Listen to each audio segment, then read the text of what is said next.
Do us a quick favor, guys. Hit the follow, subscribe button. Share this with someone who would benefit from it. And help us grow, as the more we grow, the better the episodes we'll get. Thanks, guys, for helping us. And let's get into the episode. We're being programmed through the things that we're watching. With the short attention spans that we have, we're always seeking that next dopamine hit. All of the mundane tasks in your life will become much harder to do because you are always looking for the higher level of dopamine. And now doing something that's got a low level of dopamine, which is typically the things that are hard, is going to be much harder to do because there's no reward there for you, because your dopamine level is so high that you're looking for that next boost. So that next boost has to be something that's incredible. And so if you're always looking for this next dopamine high, then it's not going to come from something that's very difficult to do, where there's no instant gratification. So these delayed gratification tasks are quite mundane in the moment. Then the mundane tasks, the important tasks, the tasks that should be progressing us closer and closer to our goals, these are actually taking us further and further because the less we do them. Okay, if you're boosting your efficiency within the awake hours that you have, then the time of which you wake up, that doesn't matter. You just need to get the right amount of sleep. And when you have that fourth thing complementing those three, now you've got these three things that are as efficient as possible. Now you've got a 2x on them. You might even have a 3x on them.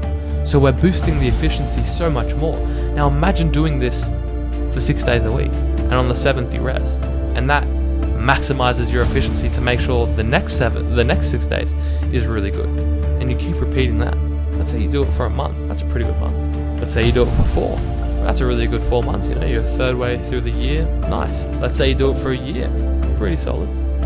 I like that. Let's say you do it for 2 years. It's great. You know, you're probably really far ahead than most people. In fact, you're probably starting to actually overtake those people. Let's say 5 years. That's where I'm at. I'm only 5 years in. Let's say I keep doing this for another 5 years. Imagine where I'll be. I mean, if I'm already at a good level where I am now, for the work that I've really done, you know, I could be at the top. I don't see why not. And he's here. He is here. Cristiano has entered the building. Welcome, wherever you are, to the Old Trafford Theatre.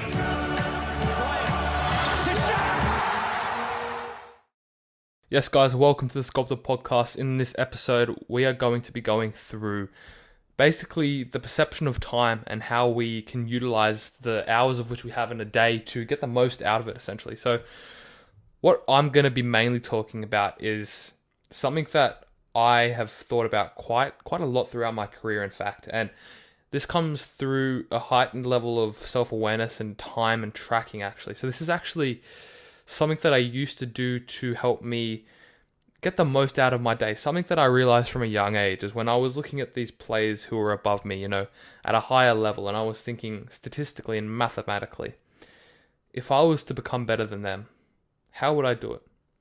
We're all awake for the same 24 hours. So within that 24 hours, how are they boosting their efficiency so much so that they become better than me? So that they become 10 times better than me? How is it that they are so efficient within their 24 hours of which they have every single day? How is it that they are able to get so much better than me? Now that really, it strikes quite deep with you.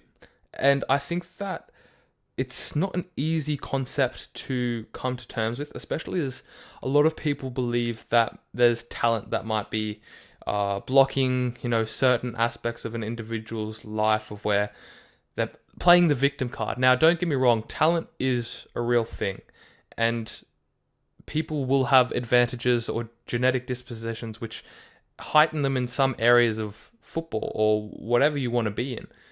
Therefore, there will be not, let's say, advantages or pre-existing advantages to an individual who would help them to excel at X task.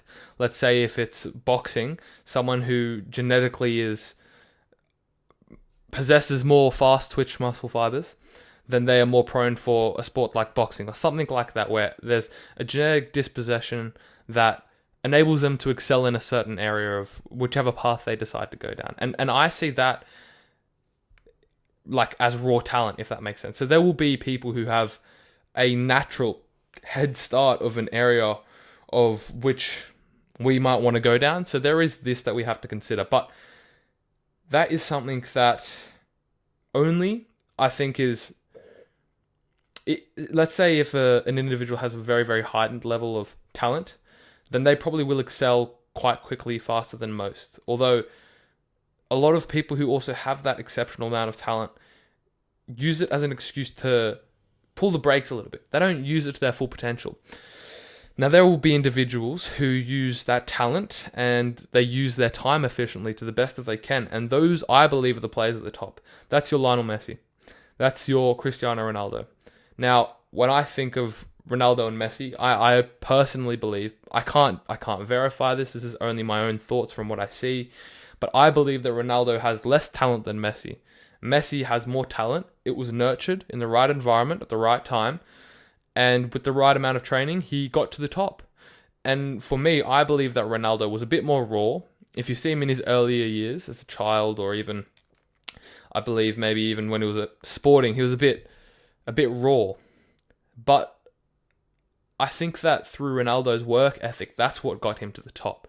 And now that's just the cliche that we all know. So honestly, there's fault to that.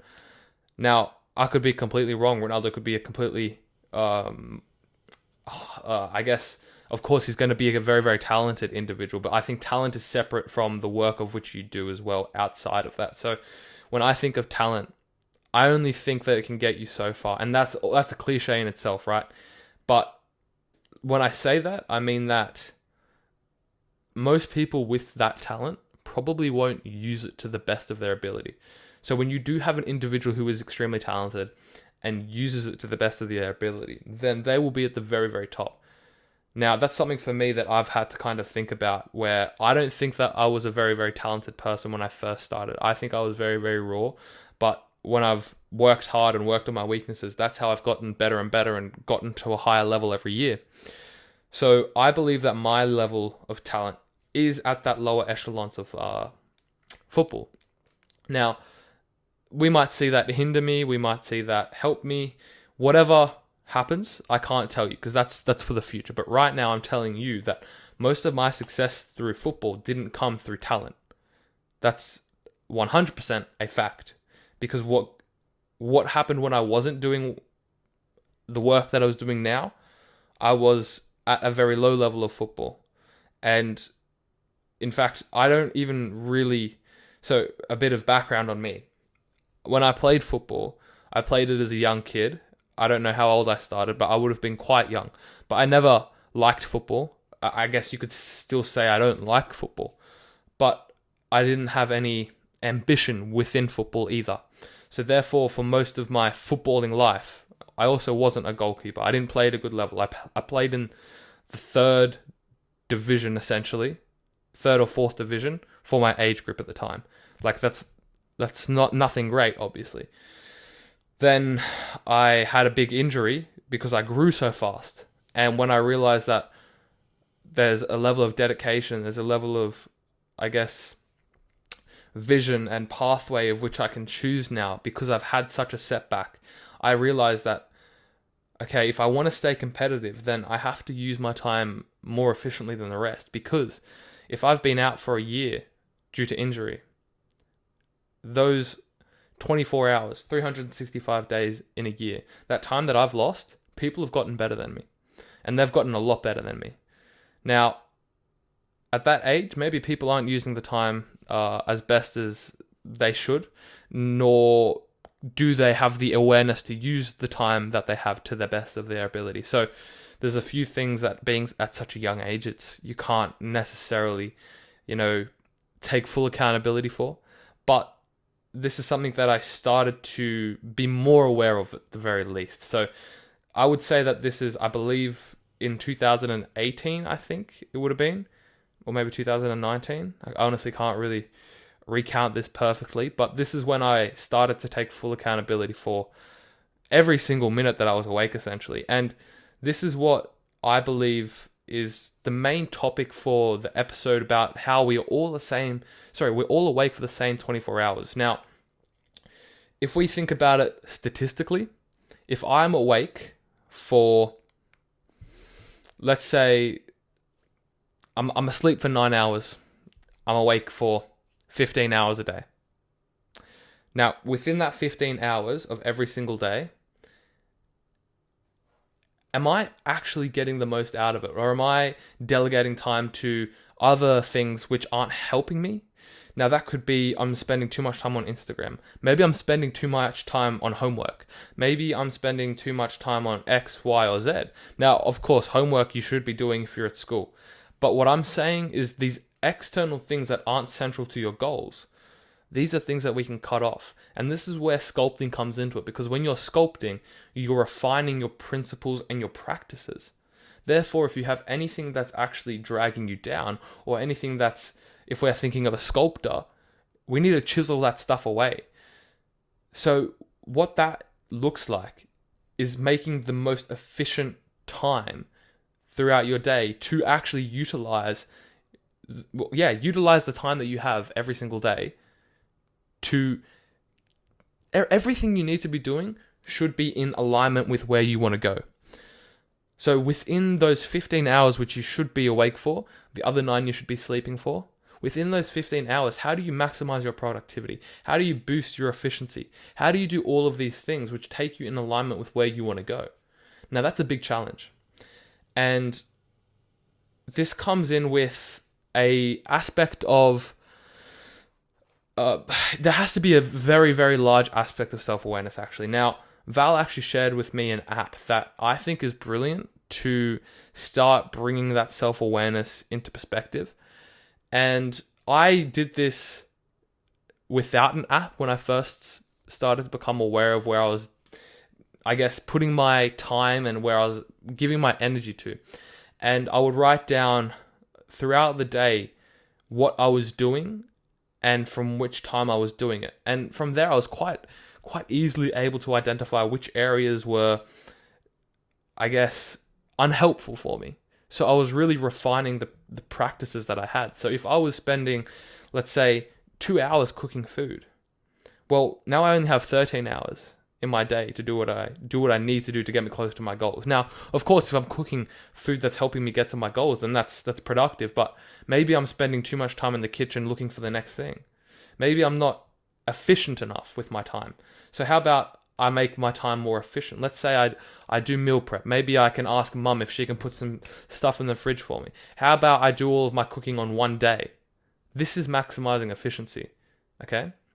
Now, this can go with all areas, not just cooking food. That's just a random example. But let's say, okay, I'm spending too much time in the middle zone where I'm contemplating to which task I should go on to next. Now, this could be, the word is not neglect, but it's, the word is, I can't remember, but when you don't do something difficult, it starts with P, I think. And when you don't want to do something difficult, procrastinating, that's the word. You start procrastinating. So a lot of people start doing mundane activities to avoid the hard activities. Now, there's actually a lot of research on how you can stop procrastinating with the dopamine levels. Now, if you're doing something that is very dopamine rich, let's say it's scrolling TikTok, then all of the mundane tasks in your life will become much harder to do because you are always looking for the higher level of dopamine. And now doing something that's got a low level of dopamine, which is typically the things that are hard, is going to be much harder to do because there's no reward there for you, because your dopamine level is so high that you're looking for that next boost. So that next boost has to be something that's incredible. And so if you're always looking for this next dopamine high, then it's not going to come from something that's very difficult to do, where there's no instant gratification. Now, if that's homework, if that's football training, if that's going to the gym, you don't want to do these things because these are delayed gratifying. So these delayed gratification tasks are quite mundane in the moment. Sure, you might have fun doing them, but you probably would rather being on TikTok, scrolling Instagram, doing these things which enhance your dopamine, and they push you to the next level. That's why you're programmed to keep scrolling on these apps, and that's actually very damaging to us, because if we have this level of dopamine which is hurting us, then the mundane tasks, the important tasks, the tasks that should be progressing us closer and closer to our goals, these are actually taking us further and further because the less we do them. Because there's always in the back of our mind, and you might not even think it because it's on such a subconscious level, but we're being programmed through the things that we're watching. With the short attention spans that we have, we're always seeking that next dopamine hit. Now, that's very important for us to understand and to come to terms with that. If we want to be aware of where our time's going, we have to track it. And I can even maybe mention the app. I'll get it up now and I'll pop it up for you guys, or I'll leave it in the description. And what it does is you're able to track where you delegate your time. Now, what we want to do with this first part is create the awareness of where your time is going. Now, if you're spending, let's say, an hour a day on Instagram, and then you go in between tasks as well, you're going 30 minutes here, 30 minutes there. It's hard to get off Instagram. I know it is. I have a time limit for myself because I know that without that time limit, then it's a very, very steep slope of dopamine, and you're always looking for that next thing, and it's something that you have to create that awareness for. So having this app allows you to, again, it just brings that awareness. Now, if you're doing these subconscious things where it's either you're in Instagram scrolling in between a task. So let's say I want to go from training to homework, but in between that time, I get distracted on Instagram and it's just a rabbit hole. I'm on there for 20 minutes and then 20 minutes becomes an hour. And all of a sudden I've lost an hour in my 15 hours. Now I've become less efficient with my time. Just remember that there's someone out there within their 15 hours who's doing so much more than you. They're more efficient than you. Statistically, they're going to be getting better than you. And there is someone out there, out of the 8 billion people on this earth, who is doing that. And if you don't believe me, that guy's me. I'm doing that. So if you need a secondary source of accountability to think, I need to be doing this right now because this person's getting better than me.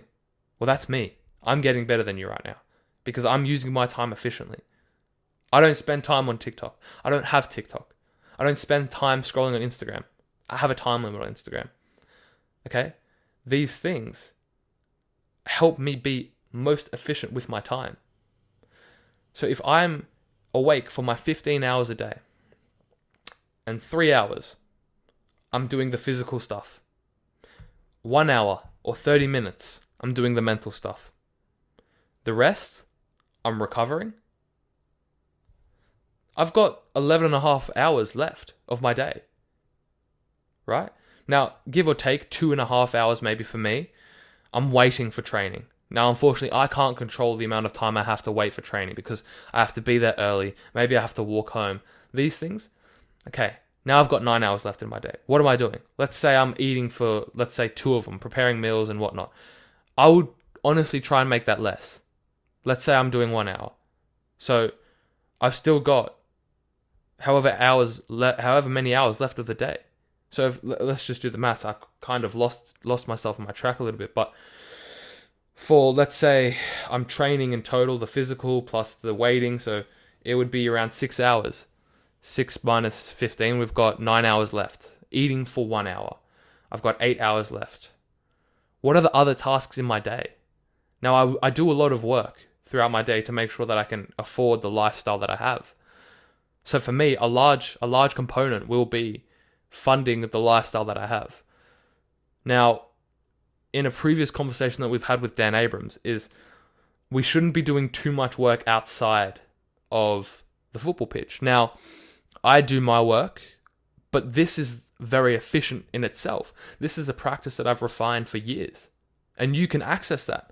Over the years that I've been working on my mental work, I've refined it into a very, very simple method for me to do every second day. And I do 2 of them every second day, And this helps me be efficient with the time that I have. Now, Dan recommends you shouldn't be doing more than 30 minutes outside of the pitch. Now, I think we can. I think we can do more than that. But in principle, we shouldn't be doing too much outside of the pitch. Because as we know, our levels of attention and our awareness is all decreased with the more things that we do. So you do have to have a level that retains or recovers that metric so that we can keep going more and more the next time.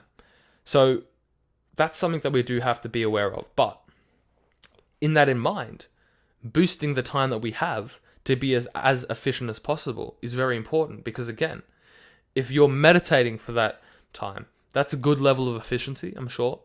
But doing it every day, maybe that's not, because you're neglecting other things. So you have to incorporate other things. Now, as I've recommended time and time again, I believe that the Sculpted Toolbox is actually a very efficient way for you to spend your time, and it doesn't take too long. So if you're doing the Sculpted Toolbox and then maybe a few other things on the side, you're able to use your time very efficiently, and you're able to get the most out of it, which is very important.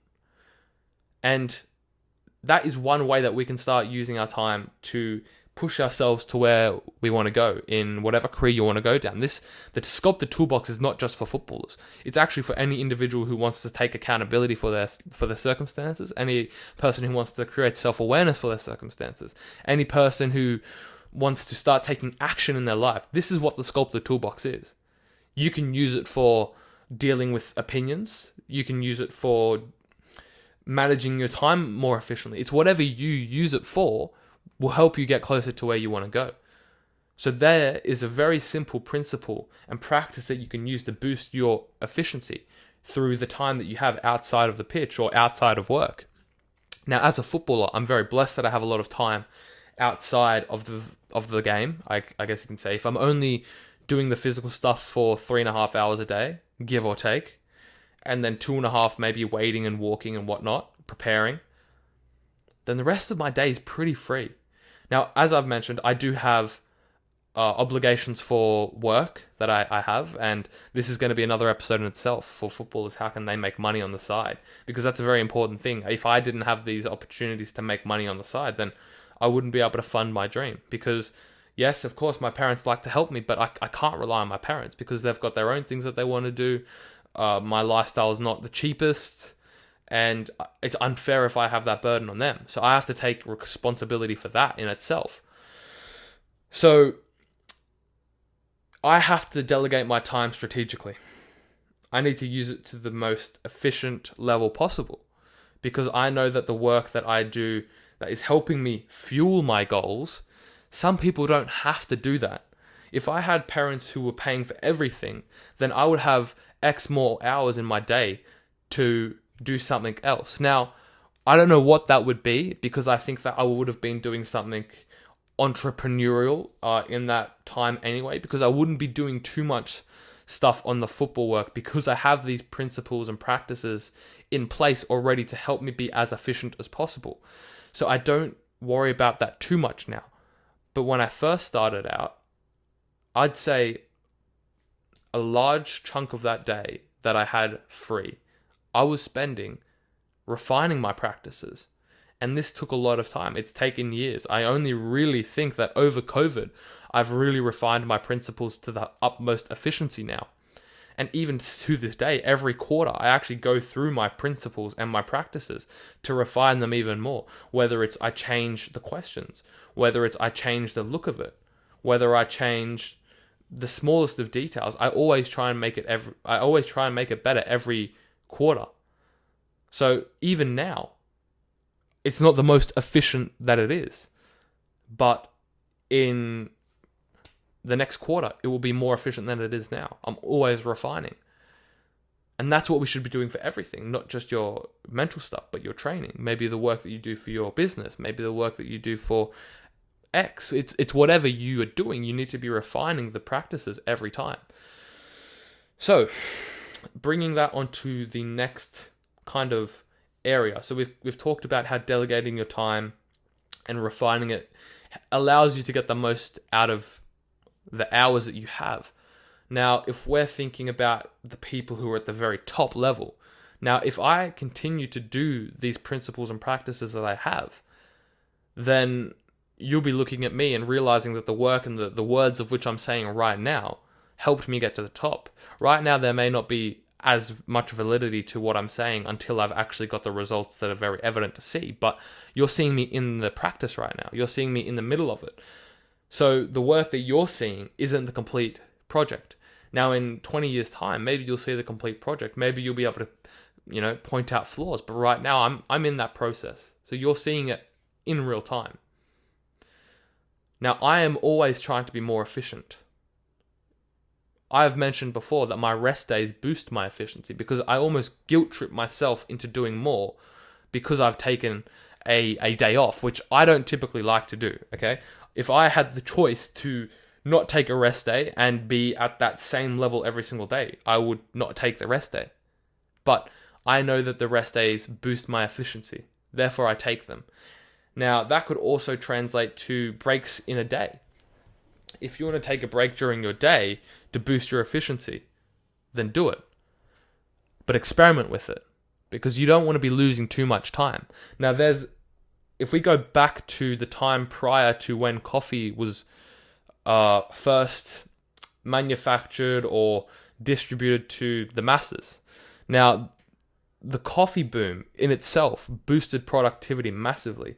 If we look back at the times previous to a coffee break, quote unquote coffee break, something that's now very relevant and prevalent in society is a coffee break.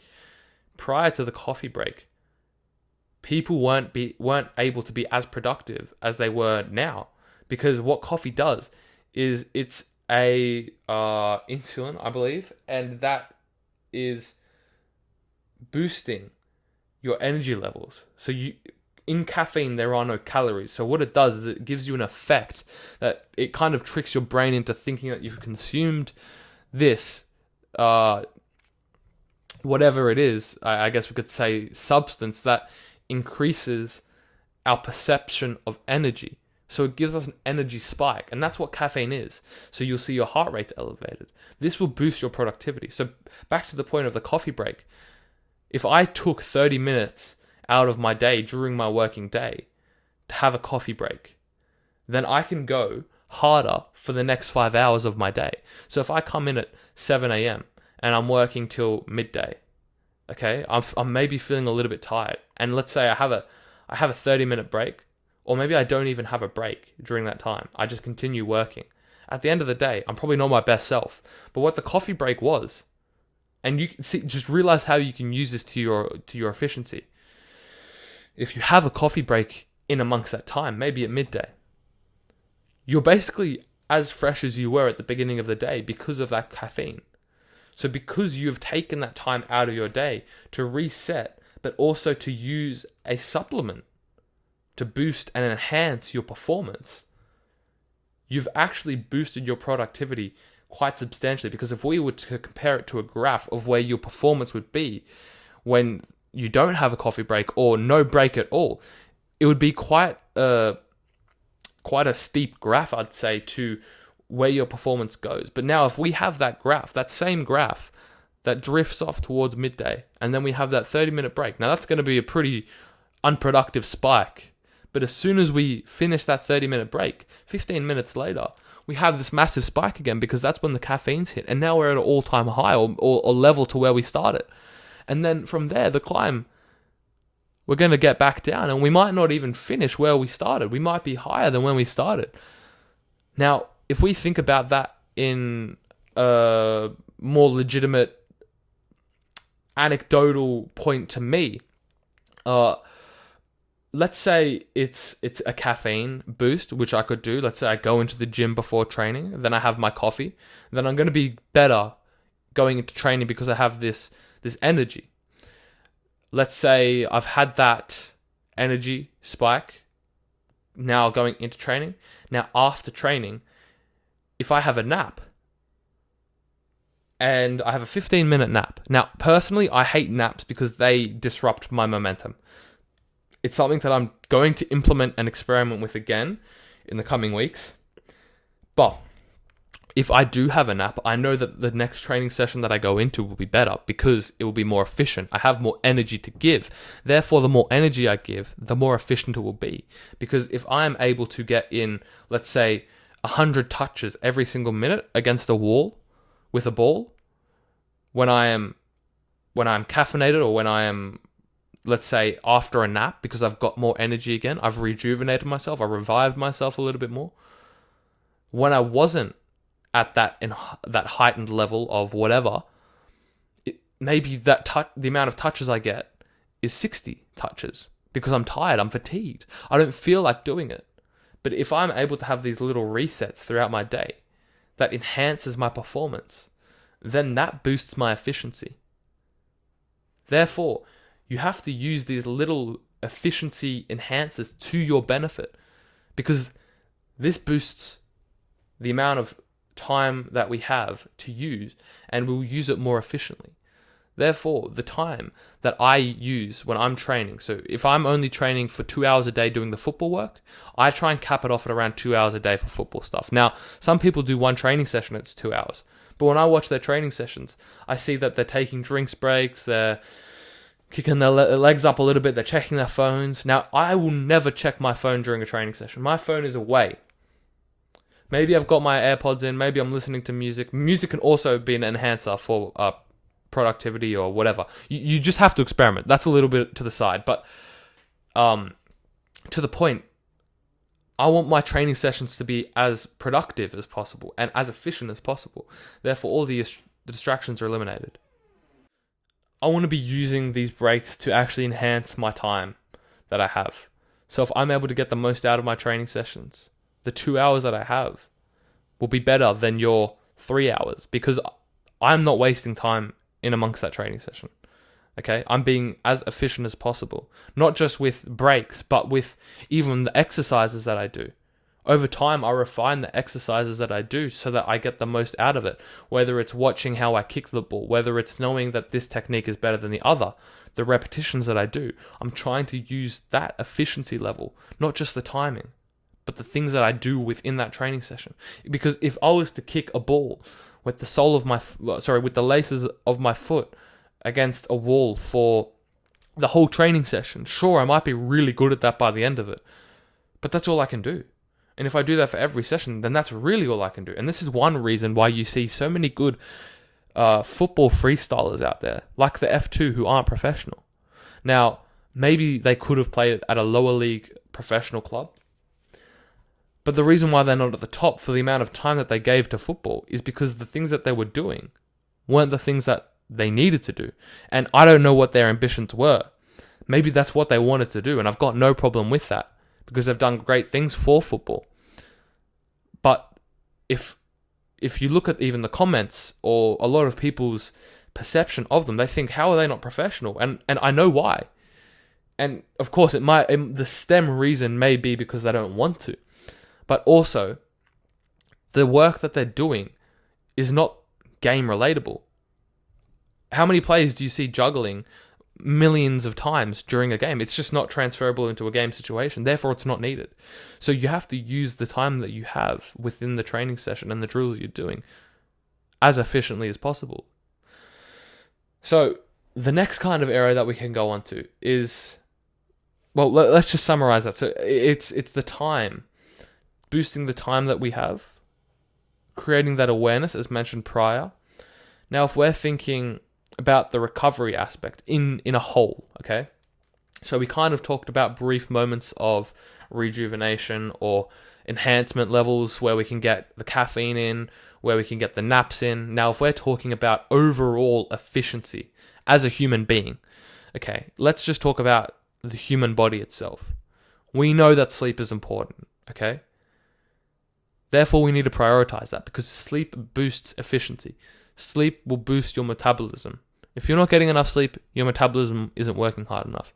You need your resting heart rate to be low, because when it's higher and elevated, then the tasks that were once easy become hard, because your body is fighting harder and harder. So your resting heart rate has to be low so that your body is an efficient mover. Okay? Your heart needs to be efficient. That comes through sleep. That comes through breathing properly. Breathing properly, I emphasize. There's many practices which can help you as an individual be more productive physically and mentally. Those two typically come hand in hand when it comes to your body. So prioritizing that is also very important in itself. Now, ways that we can do that. Let's talk about breathing exercises. That is going to help you train your HRV, which is your heart rate variability, which is also a very important aspect for physical performance, not just your well-being as an individual, but for physical performance. That's going to enhance your recovery. Okay, let's talk about your resting heart rate. Now, this comes through exercise and a lot of exercise. You don't need to be at a low resting heart rate like myself, I'm sitting around the 37 to 40, around there. That's where I'm sitting at. But you don't have to be that low if you're not a professional footballer yourself. You should probably be a healthy individual, let's say under 50. Let's say 40, high 40s, or maybe even just low 50s. That's a really healthy resting heart rate to have. You've already boosted your efficiency level through that because your recovery time's much shorter. That's the same with your HRV. Through the breathing practices that you can do, that doesn't just create self-awareness. That actually helps you be more responsive to your heart rate variability so that your recovery is enhanced. Now, if your recovery is enhanced, the 9 hours that you sleep may be better than the 9 hours that someone else sleeps. Now, if we talk about the sleep that we're actually having, the stages of sleep that we need, now, we are only actually asleep for probably around 90% of the time, depending on the individual. So if I sleep for 9 hours, I might be awake for 8 of those hours, and you don't even know it. But your latency might be 8 to 10 minutes, maybe it might be 20 minutes if you're a bit high. But then also amongst your sleep, we wake up to 20 times whilst we're sleeping. A normal adult or even children may have higher levels of awakeness during the night. You don't remember it though, okay? During sleep, you don't typically remember all of the things that happen. And that's the same with your awakeness. So if we're awake for an hour of our sleep, then we're only sleeping 8 hours a night, really. Okay? So maybe you even need more than 9 hours of sleep. Maybe you need to boost the amount of time that you're awake, that you're asleep for, And maybe you need to boost the time that you're actually getting the deep sleep or the REM sleep. Because if you're getting minutes of either, then your sleep efficiency is horrible. Because the amount of REM and deep sleep that I get in one day, you might not even be able to get in a week. Therefore, your recovery is really affected. And if your recovery is really affected, then you can't go into the next training session at your best. And that is compromised every single training session, and it's compounded every single training session. So by the end of the week, you're completely at your worst. And that's when you're expected to perform the most. So it's not easy. And honestly, I believe that the best way, and maybe the only way currently for you to actually fully understand your own metrics as an individual, is actually by tracking it on Whoop. Whoop actually gives you these insights so that you can track it and actually enhance it.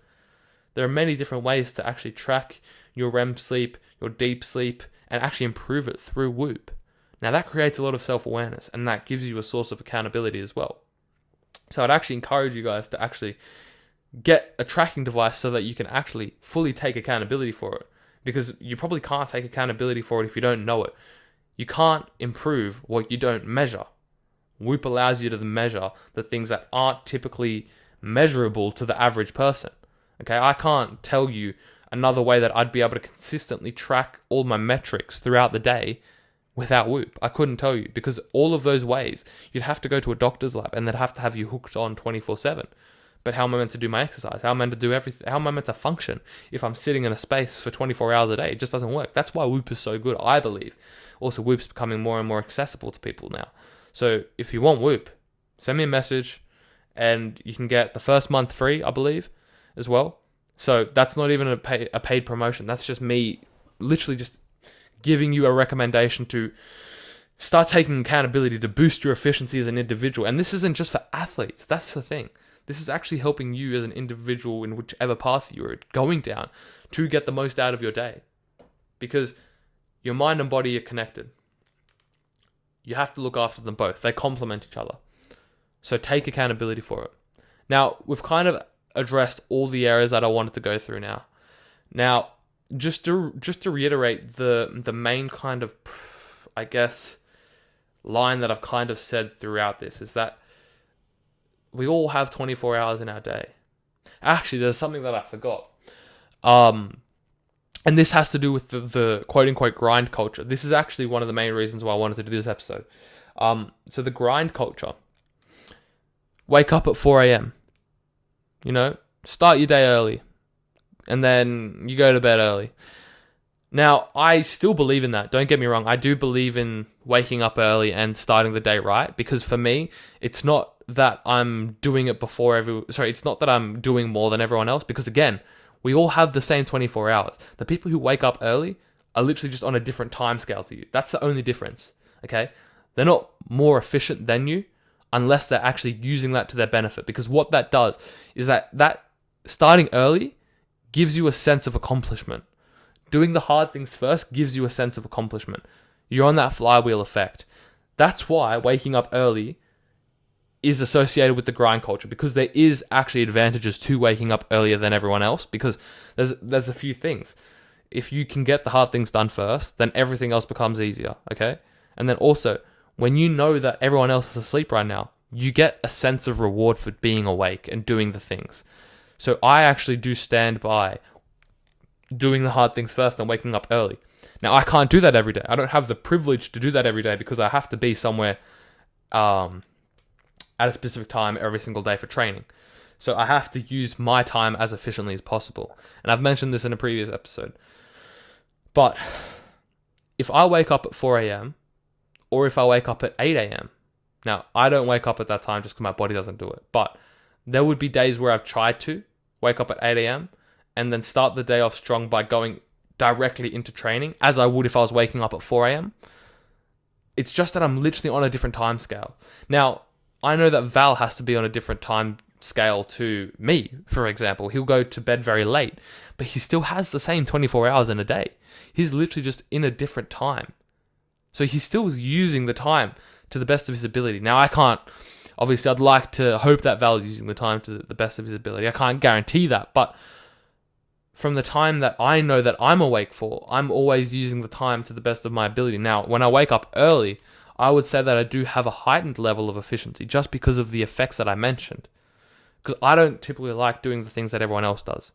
So for me, doing the ridiculously early stuff, that gives me a level of accomplishment already. So that's what I like. As I mentioned, I can't do it all the time, but I do like doing it. So find what works for you. If it's waking up early, do it. If it's going to bed really late, do that. But just make sure that you're actually asleep for the same 9 hours or however long you need to sleep for. Make sure that you do that. Because if you do that, then we're all awake for the same amount of time. You just need to maximize and make sure you're getting the most efficiency out of the time that you're awake for. That's the bottom line. So to boost that, we can do all these other things that I mentioned to boost the efficiency. Now, if we do that alongside the best method of wake up time for you, then that doesn't matter.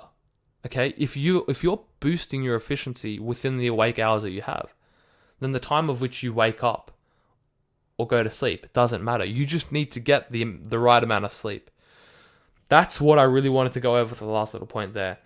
And there's probably quite a lot to take away from it. But if we're taking a few, I kind of touched on 4 key topics there. And the first one is the awareness. The second one is the cutting of the time that's irrelevant to what you want to do. The third one is boosting the efficiency. And the fourth one, I think I said fourth, that's third. And the fourth one is the time that we run on, okay? This is irrelevant if these 3 things are all in accordance. So these 3 things need to be right for this fourth one to really matter. Now, this fourth one can help you do these 3 things really well. Let's say if it's the effect you really like to stay up late because you think no one else is working as hard as me. I stay up when everyone else is asleep. Or if it's whether it's the exact opposite. I'm up before everyone else. That might help you do these 3 things more efficiently or better. So find what works for you. Experiment. As I've mentioned, the late one works for Val. That one doesn't work for me. The early one, that works for me. That doesn't work for Val. So there's different ways of doing it. But the fourth thing should complement those 3. And when you have that fourth thing complementing those 3, now you've got these 3 things that are as efficient as possible. Now you've got a 2x on them. You might even have a 3x on them. So we're boosting the efficiency so much more. Now imagine doing this for 6 days a week. And on the 7th you rest. And that maximizes your efficiency to make sure the next 6 days is really good. And you keep repeating that. Let's say you do it for a month. That's a pretty good month. Let's say you do it for 4. That's a really good 4 months, You're a third way through the year. Nice. Let's say you do it for a year. Pretty solid. I like that. Let's say you do it for 2 years. It's great. You're probably really far ahead than most people. In fact, you're probably starting to actually overtake those people. Let's say 5 years. That's where I'm at. I'm only 5 years in. And you know what? For most of those 5 years, it was probably actually just making mistakes, actually. For most of those 5 years, it was probably really just helping me get to the point where I am in the last few years where I've actually started to reap the reward. Let's say I keep doing this for another 5 years. Imagine where I'll be. I mean, if I'm already at a good level where I am now, for the work that I've really done, I could be at the top. I don't see why not. If I can do this for 15 years, wow. I feel like I'm unstoppable. 20. Wow, I must be at the top by then. Because no one else could be doing it as long as me. Because I feel like that's a very, very efficient and long-lasting way of doing it, genuinely. If I've been able to do it for 5 years, I think that I can do it for another 15. And I say that with full backing on that. I don't say that actually with any second guessing. I think that I could do it for another 20 years. See out the rest of my career. I'm 38, 39. I think I could do that. Now maybe things have to change to make me more efficient, but I honestly think I can keep that up. So now it's on you guys. What are you going to do? How are you going to take action? How are you going to take accountability from this? I'd say the best way to start is get that app. Start to be aware of where your time's going. Start to make it more efficient. Get rid of the things that you don't need to do. Then boost the efficiency within that time period that you have. And then make sure that you have something that really helps you, a routine that really helps you stick to it. Boost your efficiency. Be as productive as possible. Work smarter and harder. That's how you get to the top. Anyways, guys, thanks for listening to this episode, and we'll catch you on the next one.